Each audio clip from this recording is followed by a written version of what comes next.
नमस्कार। अब तक के सभी समाचारों को लेकर आपके साथ मैं हूं सुखवीर। आप देख रहे हैं आपका अपना चैनल दीवानी हलचल। और आज की खबरें इस प्रकार से। कांग्रेस पार्टी ने बीजेपी व जेजेपी के करीब 15 विधायकों के संपर्क में होने की बात कहकर राजनीतिक हलचल पैदा कर दी है। वहीं भिवानी पहुंचकर रोजगार मंत्री अनूप धानक ने जेजेपी कार्यकर्ताओं की बैठक को संबोधित किया और छाती ठोककर जेजेपी के सच्चे सिपाही होने का दावा किया। 4 जून को मनाई जाने वाली कबीर जयंती को लेकर श्रम एवं रोजगार मंत्री अनूप धानक भिवानी के देवीलाल सदन पहुंचे। उन्होंने यहाँ जेजेपी कार्यकर्ताओं की बैठक ली। उन्होंने कहा कि भिवानी में 4 जून को मनाई जाने वाली कबीर जयंती में जेजेपी के संस्थापक डॉक्टर अजय चौटाला मुख्य अतिथि होंगे, जिसे लेकर उन्होंने पार्टी पदाधिकारियों व कार्यकर्ताओं की जिम्मेवारी भी लगाई। इस दौरान मीडिया से मुखातिब होते हुए रोजगार मंत्री अनूप धानक ने 24 के चुनावों को लेकर कहा कि जेजेपी का हर नेता व कार्यकर्ता फील्ड में रहता है। हम हमेशा चुनाव के लिए तैयार रहते हैं। वहीं कांग्रेस द्वारा हरियाणा के बीजेपी और जेजेपी के गठबंधन को लूट का गठबंधन कहने पर कहा कि विपक्ष का काम केवल आलोचना करना होता है, जबकि हरियाणा में बीजेपी और जेजेपी का गठबंधन बहुत अच्छा चल रहा है और प्रदेश का विकास भी तेजी से किया जा रहा है।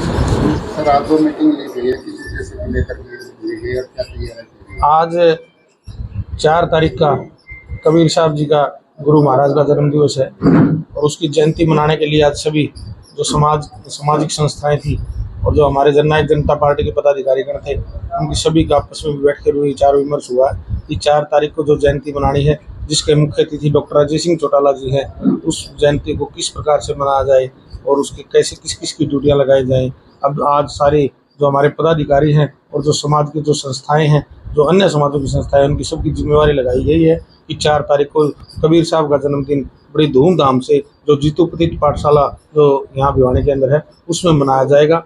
उसमें सभी साथियों की ड्यूटियाँ लगाई। सभी जो नेता हैं हमारे, वो सभी हमेशा फील्ड में रहते हैं और सभी चुनाव के लिए किसी भी टाइम हो, जब चुनाव के लिए सब पूरे तैयार हैं। कांग्रेस और जेजेपी गठबंधन है, वो गठबंधन है, लूटने में लगे हुए हैं। उनका काम आलोचना करना है। भारतीय जनता पार्टी और जननायक जनता पार्टी का बहुत ही अच्छा गठबंधन है और बहुत अच्छे तरीके से सरकार चल रही है और बहुत अच्छे पूरे प्रदेश में विकास कार्य बड़ी तेजी से हो रहे हैं। आपका विभाग की बात करें तो आपको लगता है कि सबसे ज़्यादा बेरोजगारी जो है हरियाणा में? मेरे पास लेबर डिपार्टमेंट है और लेबर डिपार्टमेंट की जहाँ तक जो बेरोजगारी की आपने बात कही है, जो हमारे सरकार ने 75% जो युवाओं को रोजगार देने की बात थी प्राइवेट सेक्टर में, हमने वो भी बिल पास किया है। और भी रोजगार के लिए चाहे हरियाणा कौशल रोजगार के निगम के माध्यम से अनेकों रोजगार जो लोगों को युवाओं को दिए जाते हैं, अनेक प्रकार के रोजगार दिए। बीती रात को जिले के गांव चांग में नकाबपोश बदमाशों ने पंजाब नेशनल बैंक के एटीएम को गैस कटर से काटकर चोरी करने का प्रयास किया, लेकिन कैश बॉक्स नहीं कटने के कारण बदमाश चोरी में कामयाब नहीं हो सके। मामले की सूचना पाकर सीएफएल व साइबर क्राइम टीम ने पहुंचकर बदमाशों को पकड़ने के लिए प्रयास तेज कर दिए हैं। इस बारे में जानकारी देते हुए पुलिस एसआई अशोक कुमार ने बताया कि गांव चांग में पंजाब नेशनल बैंक में बदमाशों द्वारा गैस कटर से एटीएम तोड़ने का मामला सामने आया है। इस मामले में सीसीटीवी फुटेज के आधार पर पुलिस की साइबर एवं एफएसएल टीम जांच में जुटी है। बैंक अधिकारियों के अनुसार एटीएम से कैश बॉक्स तक ये चोर नहीं पहुंच पाए, जिसके चलते एटीएम में रखा कैश चोरी होने से बच गया। हालांकि उन्होंने कहा कि इस क्षेत्र में बढ़ रही चोरियों को देखते हुए क्षेत्र में पुलिस की गश्त भी बढ़ाई जाएगी।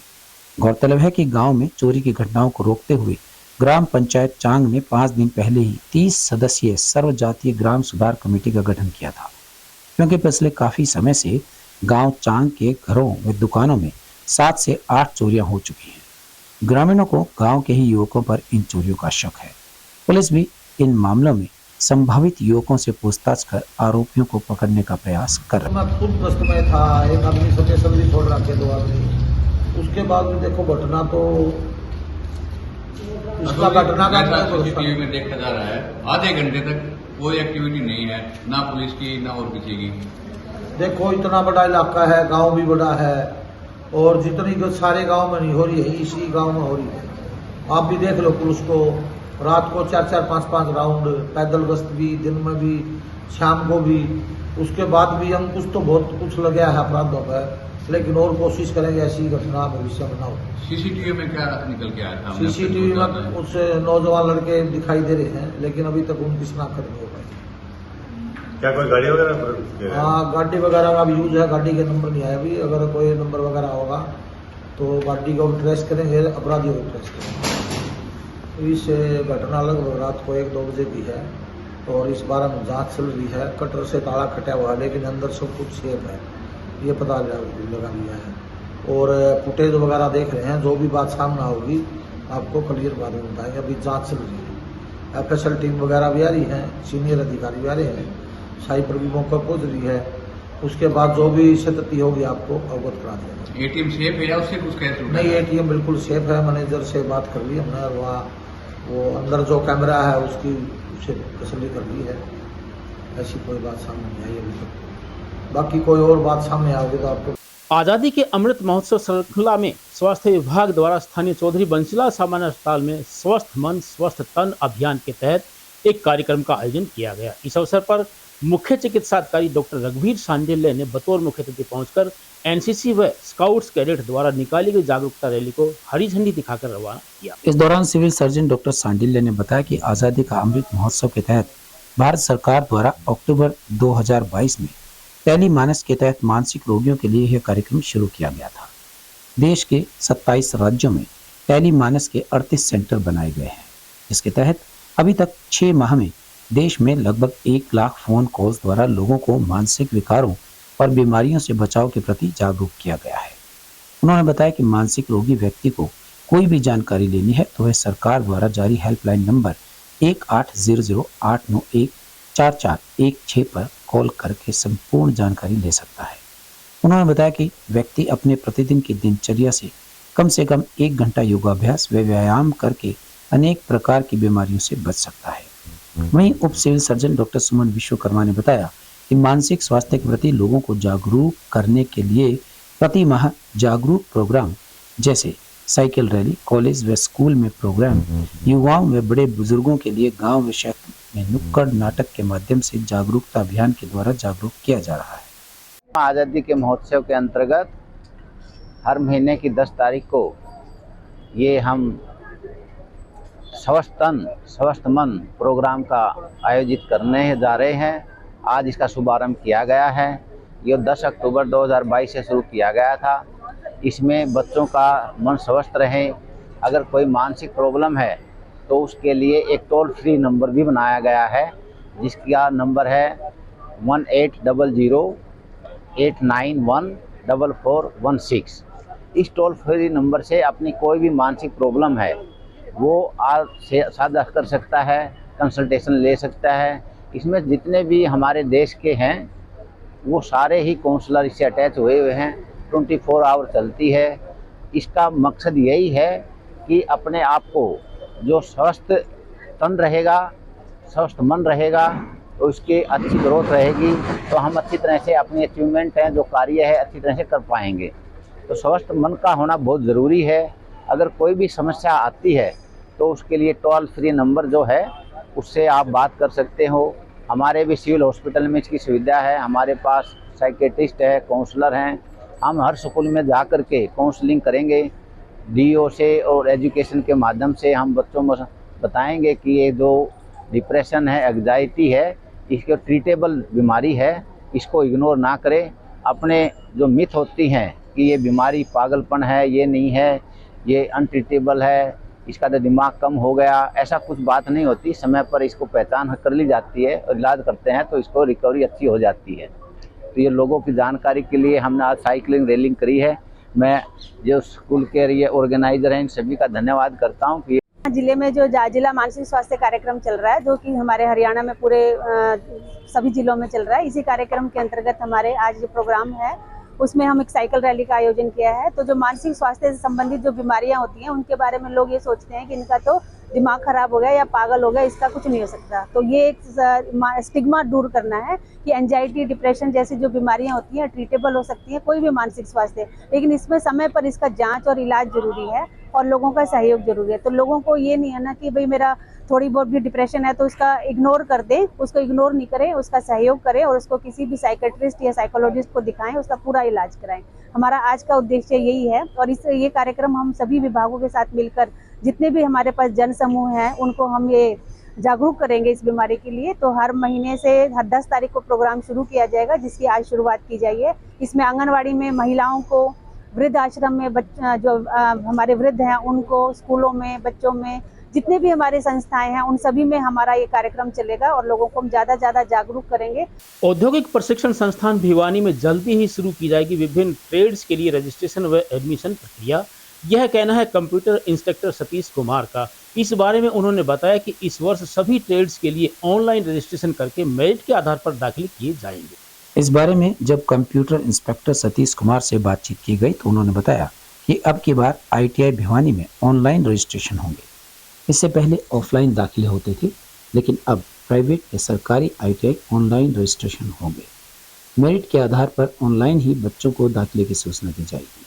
ITI में अब की बार 6 नए कोर्सेज शुरू होंगे और मेरिट के आधार पर ही छात्र इनमें दाखिला ले सकेंगे, जैसे कि engineering, electric engineering, automobiles engineering course इस बार भिवानी ITI में शुरू होंगे।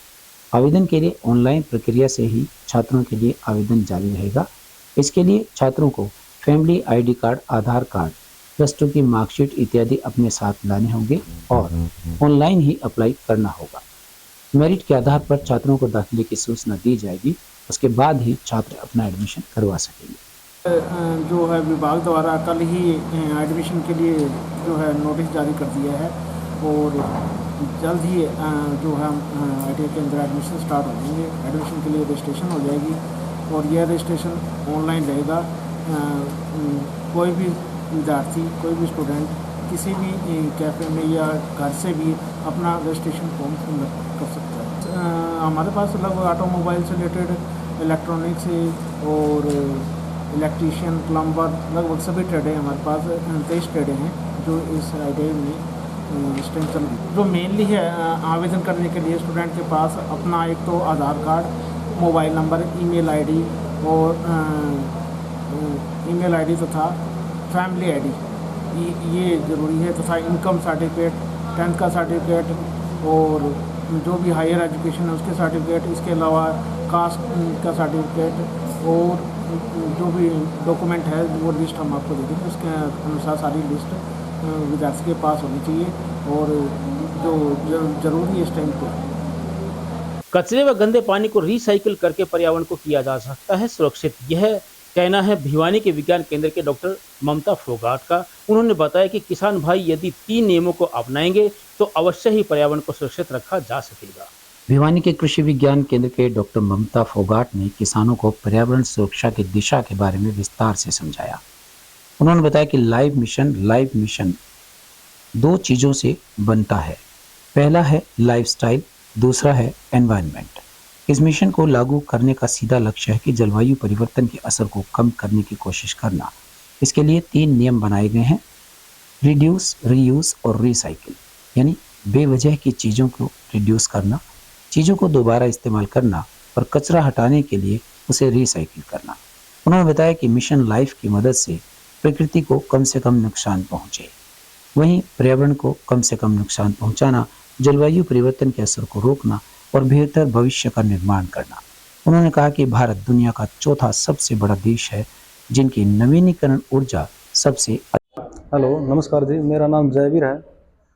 मैं गांव धारेडू से बिलोंग रखता हूं और कृषि विज्ञान केंद्र के माध्यम से मैं आप लोगों से रूबरू हुआ हूं। सर, ये पानी बचाने के लिए जो आपने 2 तरीका बताया है बहुत ही कारगर सिद्ध हुआ। जो फसलों के लिए हम यही प्रयास करेंगे जी, बहुत ही रासायनिक खाद का कम यूज करें और अपनी फसल को ज़्यादा से ज़्यादा बढ़ावा देने की प्रयास करेंगे। सर, इसमें क्या है जी, हम अपनी मिट्टी की पहले जांच कराएंगे और उसके बाद ही रासायनिक के लिए वो अंधाधुंध क्या है जी, रासायनिक पदार्थों का सेवन से हमारी मिट्टी दूषित हो गई है। हम उसको यानी करवा कर ही उसको अंदर कोई बीज है या अथवा सिट्टू है और पिता का नरेश। मैं धारेडू गांव से बिलोंग करती हूँ और इस जागरूकता अभियान के तहत हमें ये बताया गया है कि हमारी जो फसल हम उगाते हैं वो जो कम पानी ले और रासायनिक खादों का कम उपयोग करें और हमारी मिट्टी की पहले जांच करें और उसके बाद फसल को। रामकिशन शर्मा, गांव धारेडू। और आज कृषि विज्ञान केंद्र भिवानी में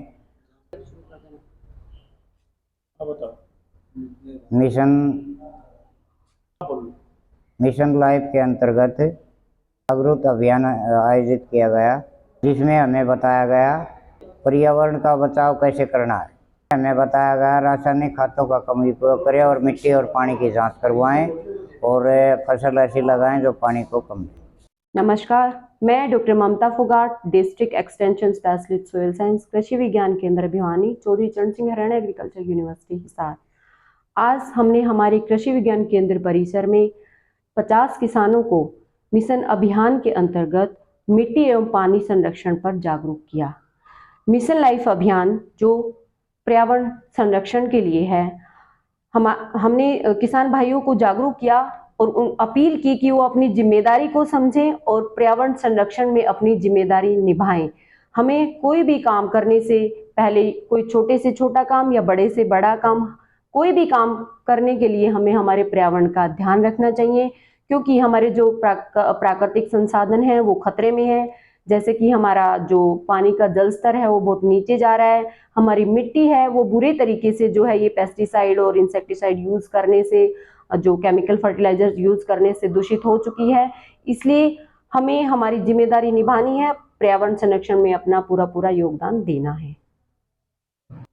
हमने आज किसानों को जागरूक किया कि हमें जो है हमारी मिट्टी और पानी को बचाना है, क्योंकि पानी जो है बहुत ही महत्वपूर्ण है और आने वाले टाइम में जो है जो हमारा भूस्तर है और भी नीचे चला जाएगा और हमें जो है हमारे आने वाली पीढ़ी को ध्यान में रखते हुए और हमारे प्राकृतिक संसाधनों को ध्यान में रखते हुए हमें जो है जल संरक्षण करना ही होगा।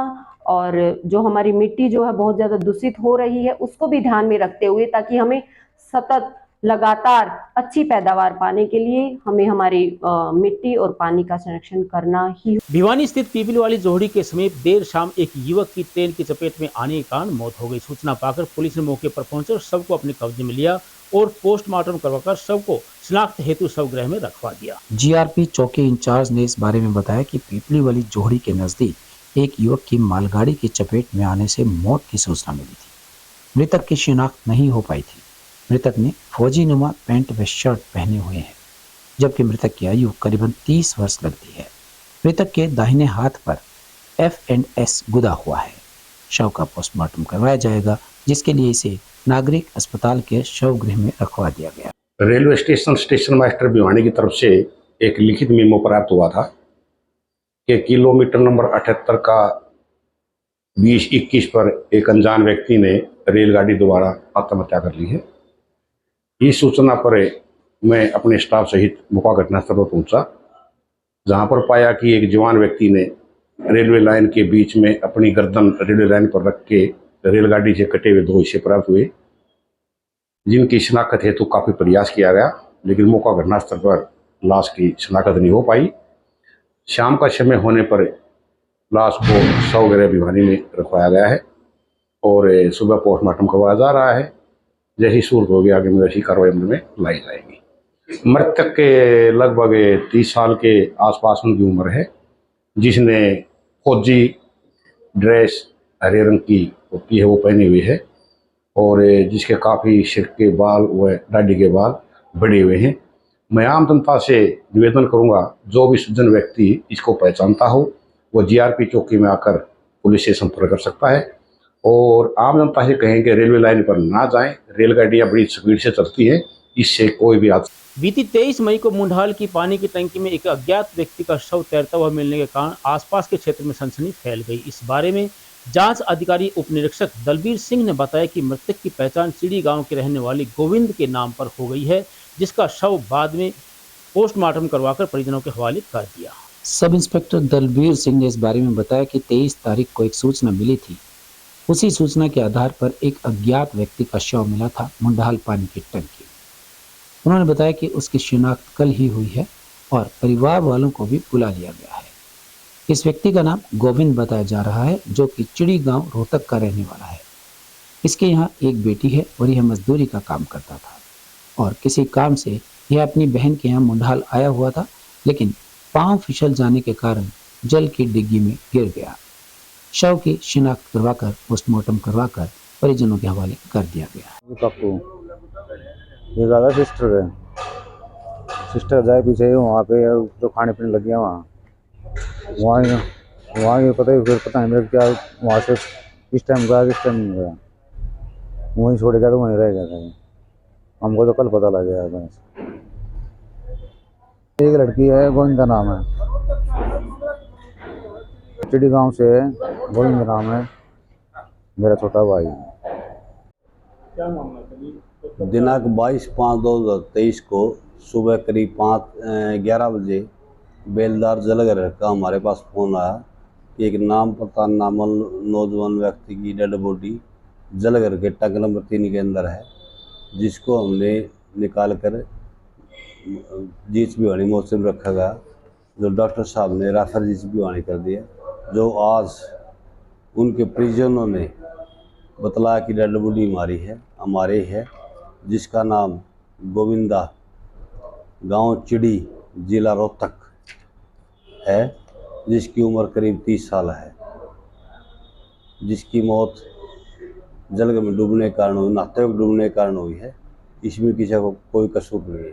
बीती 24 मई को बादलों की गर्जना व बिजली की कड़क के साथ हुई बारिश के बाद तापमान में गिरावट दर्ज की गई है। इस बारे में कृषि विज्ञान केंद्र के डॉक्टर देवी लाल ने किसानों को बताया कि जिन्होंने कपास की फसल की बिजाई करनी है वे अभी खेतों में पानी ना दे और 2-3 दिन के बाद ही अपनी बिजाई करें। कृषि विज्ञान केंद्र के डॉक्टर देवलाल ने बताया कि लंबे समय से तापमान में बढ़ोतरी चल रही थी। पहले भी बताया गया था कि 24 तारीख को चक्रवाती हवाओं के चलते मौसम में बदलाव हुआ। वहीं 25 तारीख को भी कहीं कहीं बारिश की संभावना और ओलावृष्टि की भी संभावना रही। भिवानी जिले में गरज और चमक के साथ तेज हवाएं भी चलने की आशंका रही और 2 दिन में बूंदाबांदी के साथ तेज हवाएं भी चल सकती हैं। उनका कहना था कि किसान भाइयों को यही सुझाव दिया गया था कि वो कॉटन की बिजाई अभी ना करें। जिन्होंने पानी दे रखा है वो और पानी न दें, ताकि बारिश आने पर पानी फसल में अपने आप लगेगा। कॉटन की बिजाई जिन्हें अभी करनी है वह थोड़े समय रुक करके बिजाई करें। 2-3 दिन मौसम साफ होने के बाद बिजाई करें ताकि फसल को नुकसान न हो। उन्होंने कहा कि वहीं तापमान इन दिनों 42 से 43 डिग्री रहता था। तापमान में भी पश्चिमी विक्षोभ के चलते काफ़ी गिरावट आई है और यह गिरावट आगे भी जारी रहेगी। मौसम में जो पिछली हमारी फोरकास्ट थी उसके अकॉर्डिंग जो है वो 24 तारीख को जो है वो बरसात की संभावना हमने जताई थी, उसके अनुसार बरसात हुई भी है। तो अब आगे जो है आज यानी 25 तारीख को हल्की से मध्यम बारिश की संभावना के साथ कुछ स्थानों पर ओलावृष्टि की संभावना भी है और उसके साथ साथ गरज चमक के साथ तेज़ हवाएं 50 से 60 किलोमीटर प्रति घंटे की रफ्तार से हवा भी चल सकती है। और आज के बाद 26 से लेकर आगे 28 तक हल्की से मध्यम बारिश की संभावना जो है कुछ स्थानों पर है। तो किसान भाइयों से यही सुझाव है हमारा कि जो अभी कोई बिजाई जिनको लेट सोइंग चल रही है कॉटन की, वो एक बार अपनी जो है टेम्परेरी जो है होल्ड पे रखें और अभी 2-3 दिन मौसम साफ़ होने के बाद ही बुआई करें ताकि फसल को कुरण से बचाया जा सके। जो अभी पिछले दिनों जो तापमान है वो जो ये पश्चिम विक्षोभ आया है, इससे पहले तापमान 42 डिग्री को क्रॉस कर गया था। 42-43 डिग्री के आसपास टेम्परेचर चल रहा था दिन का तापमान। अभी ये जो है वो 5 से 6 डिग्री के आसपास जो है वो नीचे आ गया है। 37-38 डिग्री के आसपास रहने की संभावना है और ये 28 तक और कम होने की संभावना है। आज की खबरों में बस इतना ही। अब मुझे दीजिए इजाजत। देखते रहिए आपका अपना चैनल भिवानी हलचल।